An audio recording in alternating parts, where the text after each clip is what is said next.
everybody's good? All right, good afternoon, everyone. Today I'm here to announce my decision in the disciplinary case of police officer Daniel Pantaleo, who was accused of violating NYPD policy while helping effect the lawful arrest of Eric Garner in Staten Island on July 17, 2014.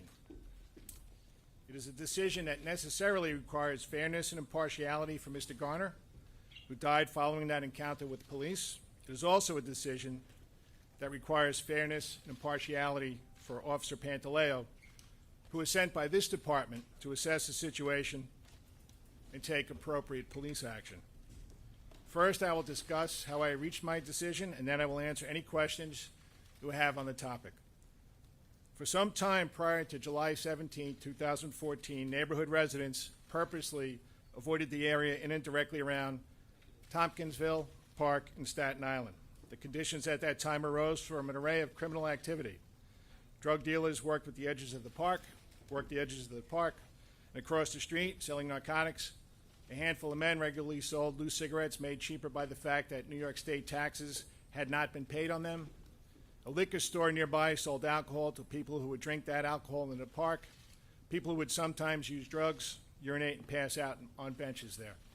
That summer, the week before there had been reports of theft and 2 robberies in the park, there were 911, 311, and other complaints from residents and merchants on an ongoing basis.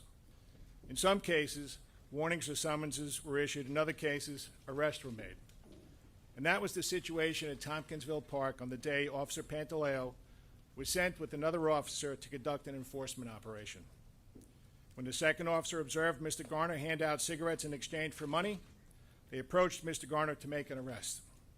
That offense could have resulted in a summons, but Mr. Garner refused to provide identification, which meant he would have been brought to the precinct for processing. For several minutes on that widely viewed video, Mr. Garner makes it abundantly clear that he will not go willingly with the police officers. He refused to cooperate with the arrest and to comply with lawful orders. The video also makes clear that Officer Pantaleo's original efforts to take Mr. Garner into custody were appropriate, and that he initially attempted 2 maneuvers sanctioned by the police department. Officer Pantaleo first grabbed Mr. Garner's right wrist and attempted an armbar technique in preparation for handcuffs to be used. Mr. Garner immediately twisted and pulled and raised both of his hands while repeatedly telling the officers to not touch him. Officer Pantaleo then wrapped his arms around Mr. Garner's upper body. Up to that point in this tense and rapidly evolving situation, there was nothing to suggest that Officer Pantaleo attempted to place Mr. Garner in a chokehold. But what happened next is the matter we must address. The 2 men stumbled backward towards the large plate glass window, the storefront behind them, and Officer Pantaleo's back made contact with the glass, causing the window to visibly buckle and warp. The person videotaping the episode later testified at the NYPD trial that he thought both men would crash through the glass. It is at that point in the video that Officer Pantaleo is seen with his hands clasped together and his left forearm pressed against Mr. Garner's neck in what constitutes a chokehold. The NYPD court ruled that while certainly not preferable, that hold was acceptable during that brief moment in time because the risk of falling through the window was so high. But that exigent circumstance no longer existed, the court found, when Officer Pantaleo and Mr. Garner moved to the ground. As Mr. Garner balanced himself on the sidewalk on his hands and knees, Deputy Commissioner of Trials Rosemarie Maldonado found that Officer Pantaleo consciously disregarded the substantial and unjustifiable risk of maneuver explicitly prohibited by the department. She found that during the struggle, Officer Pantaleo had the opportunity to readjust his grip from a prohibited chokehold to a less lethal alternative, but did not make use of that opportunity. Instead, even once Mr. Garner was moved to his side on the ground with his left arm behind his back and his right hand still open and extended, Officer Pantaleo kept his hands clasped and maintained the chokehold. Mr. Garner's obvious distress is confirmed when he coughs and grimaces. Moreover, Trials Commissioner Maldonado found that Officer Pantaleo's conduct caused physical injury that meets the penal law threshold and that his recklessness caused multi-layered internal bruising and hemorrhaging that impaired Mr. Garner's physical condition and caused substantial pain and was a significant factor in triggering an asthma attack. For all of these reasons, taken together, even after reviewing Officer Pantaleo's commendable service record of nearly 300 arrests and 14 department medals earned leading up to that day, Trial Commissioner Maldonado recommended that he be dismissed from the department.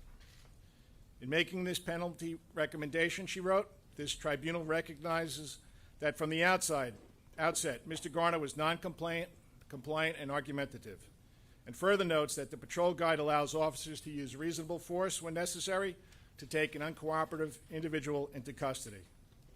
What the patrol guide did not allow, however, even when this individual was resisting arrest, was the use of a prohibited chokehold.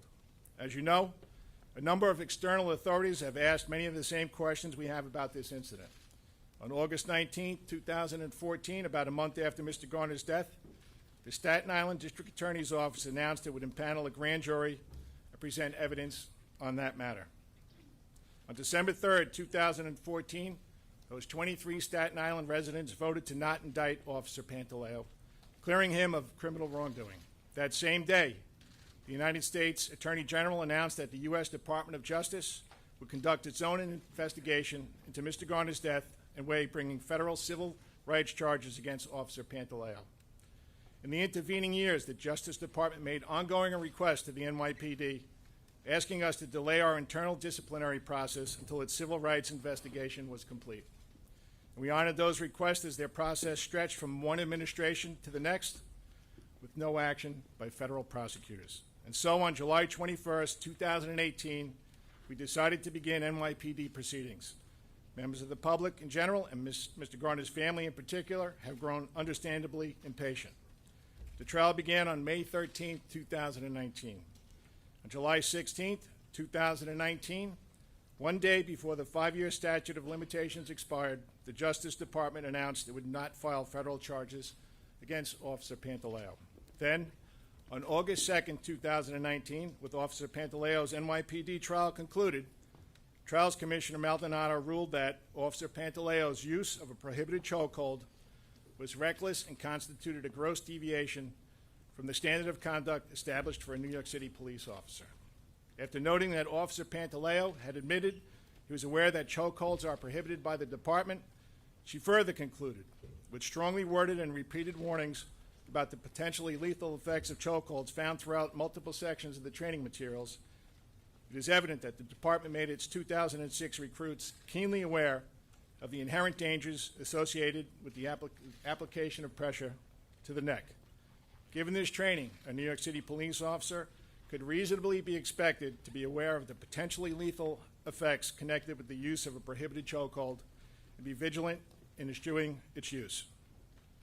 From the start of this process, I was determined to carry out my responsibility as police commissioner unaffected by public opinions demanding one outcome over another. I examined the totality of the circumstances and relied on the facts. And I stand before you today confident that I have reached the correct decision. And that has certainly not made it an easy decision. I served for nearly 34 years as a New York City cop before becoming police commissioner. I can tell you that had I been in Officer Pantaleo's situation, I may have made similar mistakes. And had I made those mistakes, I would have wished I had used the arrival of backup officers to give the situation more time to make that arrest. And I would have wished that I had released my grip before it became a chokehold. Every time I watch that video, I say to myself, as probably all of you do, to Mr. Garner, don't do it. Comply. To Officer Pantaleo, don't do it. I said that about the decisions made by both Officer Pantaleo and Mr. Garner. But none of us can take back our decisions, most especially when they lead to the death of another human being. I was not in Officer Pantaleo's situation that day. I was chief of patrol, and later that year, chief of department. In that position, I proposed our neighborhood policing model so that the same cops would be in the same neighborhoods every day, so that relationships would replace preconceptions, so that problem solving and prevention would become tools officers were trained in and supported in using. And therefore, one of the great challenges of the police profession here in New York City and elsewhere will always remain arresting someone who intends to resist that arrest.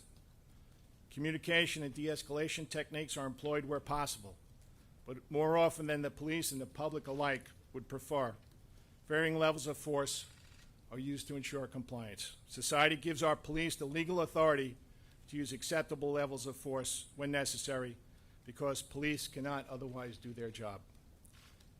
Every day in New York, people receive summonses or are arrested by officers without any physical force being used.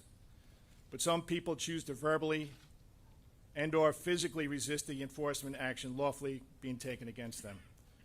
Those situations are unpredictable and dangerous to everyone involved. The street is never the right place to argue the appropriateness of an arrest. That is what our courts are for. Being a police officer is one of the hardest jobs in the world. That is not a statement to elicit sympathy from those we served. It's a fact. Cops have to make choices, sometimes very quickly, every single day. Some are split-second, life and death choices. Oftentimes they are choices that will be thoroughly and repeatedly examined by those with much more time to think about them than the police officer had. And those decisions are scrutinized and second-guessed, both fairly and unfairly. No one believes that Officer Pantaleo got out of bed on July 17, 2014, thinking he would make choices and take actions during an otherwise routine arrest that would lead to another person's death. But an officer's choices and actions, even made under extreme pressure, matter. It is unlikely that Mr. Garner thought he was in such poor health that a brief struggle with the police would cause his death. He should have decided against resisting arrest, but a man with a family lost his life, and that is an irreversible tragedy. And a hardworking police officer with a family, a man who took this job to do good, to make a difference in his home community, has now lost his chosen career. And that is a different kind of tragedy. In this case, the unintended consequence of Mr. Garner's death must have a consequence of its own. Therefore, I agree with the Deputy Commissioner of Trials' legal findings and recommendations. It is clear that Daniel Pantaleo can no longer effectively serve as a New York City police officer. In carrying out the court's verdict in this case, I take no pleasure. I know that many will disagree with this decision, and that is their right. There are absolutely no victors here today. Not the Garner family, not the community at large, and certainly not the courageous men and women of the police department who put their own lives on the line every single day in service and to the people of this great city. Today is a day of reckoning, but can also be a day of reconciliation. We must move forward together as one city, determined to secure safety for all New Yorkers, and safety for every police officer working daily to protect all of us. I'll now take your questions. Commissioner, even though you had Rosemary Maldonado's decision from a couple of weeks ago, you touched on this. The decision, as you said, was very difficult. And if you could address the rumors that have been running around for the last couple of days, that it was so difficult that you had decided that you would rather leave the department rather than make this decision today. Completely untrue. Yeah, I'm not going to talk about rumors. Let's talk about the decision that Rosemary made, the decision that was affirmed by Deputy Commissioner Tucker, and the decision I just made you today. How difficult then was it for you? It's an extremely difficult decision. When did you actually make this decision? Was this up to the wire, or had you made this decision a couple of days ago? Hey, Mark, I think you know me long enough by now that this was not an easy decision. It's not something that I could make over a few hours. You know, I've been thinking about this since the day I was sworn in as police commissioner. So it's the decision was made in the last couple of days. Tony? Commissioner, has any determination been made about any pension rights or benefits? Yeah, he's being terminated, so whatever contributions he made to the pension system, he'll get back. Marcia, hold on.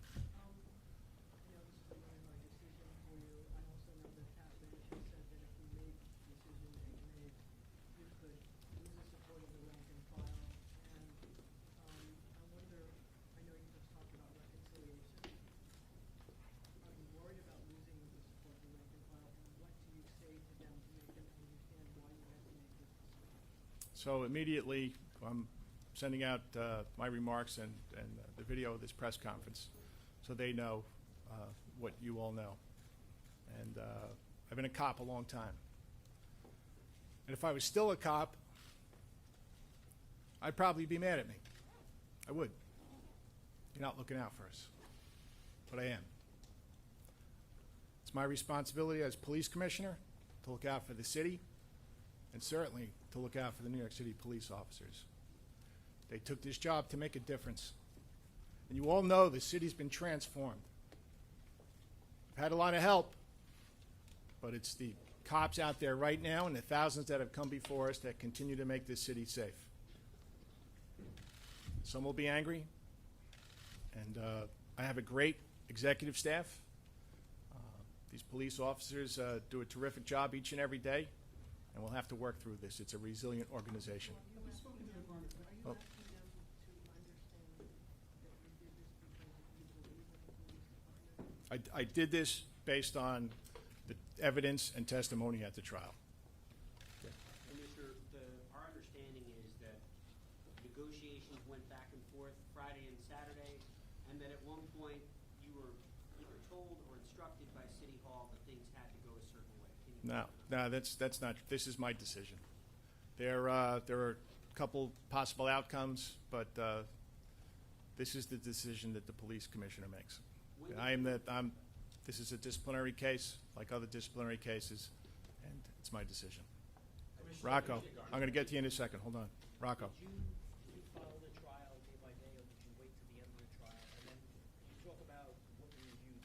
Yeah, no, I did not follow the trial day to day. I waited for the testimony to come up and the evidence to come up. I have a staff that works for me up in my office. They do disciplinary cases. They reviewed it. We got the Rosemarie's decision. We looked at that and we moved forward. Right here, the blonde hair. Have you spoken to the Garner family? I have not. Commissioner Tucker has attempted to reach out to them. A couple of different phone calls. Didn't happen too long ago. We're waiting for a call back. All the way in the corner over there. Have you spoken to Officer Pantaleo yourself, you or your office, or is this the first time he's hearing the news? No, this is the first time. This is the announcement was from here.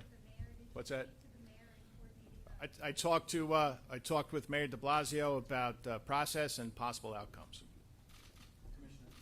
Ashley. Commissioner, in her decision, Judge Maldonado indicated that Pantaleo was untruthful, and she also raised questions about the credibility of other officers who were not obviously on trial in this case. Can you speak about that conduct and how you felt reading that? So this whole situation transpired in seconds. I'm sure no one in this room, if they were involved in, no one in this room probably had to, except the police, had to arrest anybody in a physical struggle. And if they could recount step for step what they did, I think that would be nothing short of a miracle. This is the decision Rosemary made. This is, was affirmed by the first deputy commissioner. And I'm agreeing with that. Yes. Sir, just to be clear, are you making this decision to agree with the judge, or are you making this decision because you believe it is also the right decision? There's a department trial. There's a process. Rosemarie made the decision, again, affirmed by Ben Tucker, and I agree with both of their findings. Commissioner, Yep.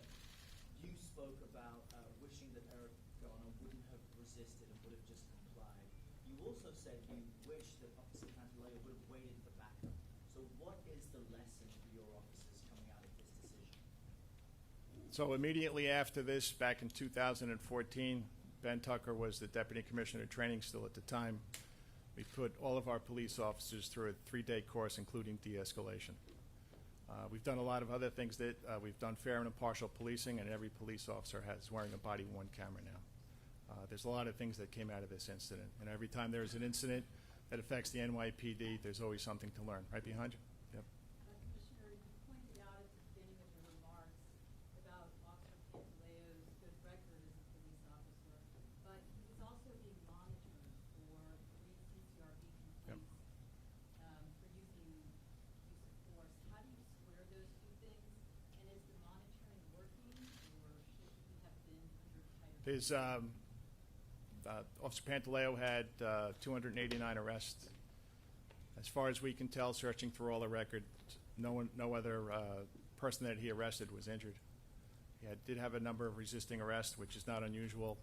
He had some CCRBs. The one that where it was substantiated, that was a bad stop, not use of force. So all this has to be taken in its totality.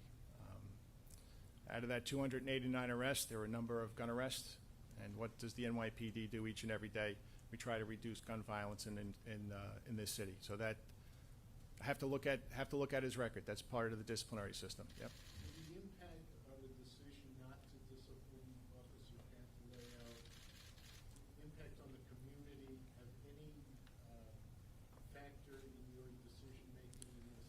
So I'm not going to stand up here and say I didn't think about that, but I had to be guided by the facts that were brought out in the department trial and that was sent up to our office. I see a lot of journalists here that went through 2014. The protest, the murder of Wen Jianlu and Rafael Ramos, to say that, that's never out of my mind. I think about that every day, whether there's a department trial or not. So I can't stand up here and say I didn't think about that, but that's not how I made my final decision. Hold on, right here. Mayor de Blasio promised that the Garner family would get justice in this case. In explaining your decision, you referred more to the legal standards abiding by the judge's decision. Do you personally believe that this outcome constitutes justice? This is the outcome of our trial. We needed it to be fair and impartial, and it was a fair and impartial trial. Right here with the glasses. I know you haven't spoken to the family of Mr. Garner yet, but what would you say to them right now? From day one, we said that there was going to be a fair and impartial trial, and this is the result. Make no mistake about it. This is a tragedy for the Garner family. I fully understand that. Mr. Garner was somebody's son, somebody's dad. Everybody in the NYPD understands that. Right here. A couple questions. First, when is this termination effective? Is it immediate? It's an immediate termination. And second, reading Judge Maldonado's decision, was there anything in it that you disagreed with? I agreed with the content of her decision. Hold on, who didn't go yet? Right here. Yep. Commissioner, during the departmental trial, it came out that a lot of the partner, Justice Amigo, had trumped up charges on an official form for Eric Garner's arrest. Did any part of the other people who testified come to you to say maybe they should be brought up on internal charges? Right after this, Joe Resnick's people from Internal Affairs looked at each officer that was involved in this. There was a number of civilian witnesses, a number of police officer witnesses, and it was Sergeant Adonis received charges and Officer Pantaleo. Aaron. Commissioner, you spoke a bit about your time as a being complicated. Did you approach this then from a position of almost reluctance to want to dismiss Officer Pantaleo or empathy? Can you describe your internal deliberation? So I can't remove myself from the fact that I was a uniformed cop for 34 years. And I think that's what makes this so difficult, that every member of law enforcement in this country that works and keeps this country safe and the city safe looked at that and said, that could possibly be me. And it's in my DNA. It's who I am. But as police commissioner, I have to think about the city, and I have to think about the rules and regs of the NYPD and make sure that people follow them. In the back. Being a cop, what's your biggest concern that this decision, the effectiveness that you have on your Said, being a cop, what's your biggest concern that the department feels be affected by this decision? I think I stated that. I said if I was still a police officer, I would probably not be happy. But we've been through a lot of things in the NYPD, and it's great history. I know that men and women that do this job are resilient. Somebody calls for help, dials 911, somebody flags them down. They're not going to think about this decision. They're going to think about why they took this job, and they're going to help that person no matter who they are. Right here. Before you announced your decision, you said you were confident this was the right one. Was there something in particular, was there a moment when you realized that? And what do you see as commissioner that the officer on the street who might be upset with the decision doesn't see? So, as I said, I went through the testimony, looked at the video a number of times. I know what the definition of a chokehold is. This is what led me to this decision. And again, a difficult decision. In the back. Can Pantaleo appeal this decision of yours? It can, under civil service law, it can use, I think it's Article 78. We'll get the DCLM to give you a further explanation of what that process is after the press conference. Commissioner, was separation of services one of the possible outcomes in which Pantaleo could have kept his pension as well? And how close were you to embracing that? So there were a number of different outcomes. You can see based on the charges, he could have been found not guilty of both. He was found guilty of one. Could have been given a vested interest, or he could have been terminated. But specifically separation of services, which would have been more amenable to him keeping his pension. Were you close to that decision? It's something that I had to consider, but that wasn't part of my final decision. Yep, right here. You said earlier that this press was the first time Officer Pantaleo was hearing of his firing. Do you have plans to speak with him? Probably not, no. Yep, right here. Said Daniel Pantaleo can appeal this decision, but say another police commissioner comes in the next few weeks or months, can he overturn the decision? No, this is a final decision. Can't be overturned. Hold on 1 second. Let me see. Marcia, back to you. I just wondered if the fact that Daniel Pantaleo did not testify during the Department of Trial played any role in... I can't speculate on that. Rocco, you had a question? Where is the department at right now, as far as you see? The union obviously will complain in about an hour about this. They've Yep. spoken in recent weeks about the issues. Right, with you know, cops being down right. in the water. This is a big day in the police department, and I'm sure most, if not all, are paying attention to this. As I said, we take this job to do good, and I'm sure that the police officers that raised their right hand and swore an oath will continue to do their jobs. Yep. Tony. Yeah, we talked about this earlier, and you said that there was a microseconds for this event to unfold. There was a question about the untruthfulness of Officer Pantaleo's testimony or recollection in proceedings or interviews. Are you of the opinion that he didn't in fact lie, but there was a swirl of the combat, the emotion of the time, that he really didn't have the proper recollection? Yeah, as I stated before, I'm affirming Judge Maldonado's decision. Lenny? Why wouldn't you let him resign immediately? So there's, no one's asked me this yet, so I'll just throw it out here. What have we learned from this case? What I learned is that we wouldn't let this linger for 5 years. It's too long. It's unfair to the family. It's unfair to everybody involved in this case. Yep. Last question? What would those changes look like so that it doesn't take 5 years? Well, it depends on what the situation is. We would probably have more forceful discussions with the other agencies that are investigating this to make sure that we can proceed with our administrative charges. I think we have over here. Yep. Mark?